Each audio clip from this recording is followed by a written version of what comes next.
بسم اللہ الرحمن الرحیم۔ السلام علیکم ورحمۃ اللہ وبرکاتہ۔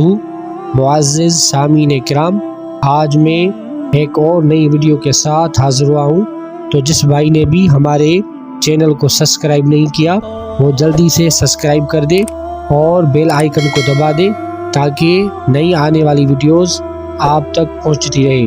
تو آج میرا عنوان ہے کیا غیر رمضان میں تراویح تہجد کی نماز کو کہا گیا ہے، اور یہ کہ تہجد کی کتنی رکعتیں ہیں؟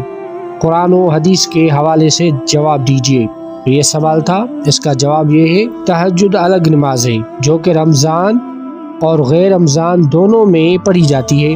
یہ مسنون ہے، چاہے رمضان ہو یا رمضان نہ ہو، تو یہ بالکل الگ نماز ہے۔ تراویح صرف رمضان مبارک کی عبادت ہے۔ تہجد اور تراویح کو ایک نماز نہیں کہا جا سکتا۔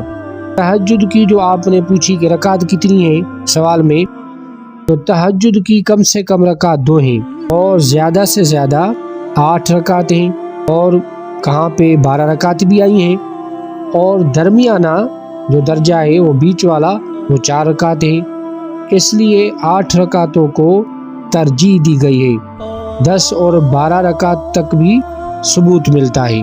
تو جو جواب یہ ہے کہ تہجد کی نماز الگ ہے اور تراویح کی نماز الگ ہے۔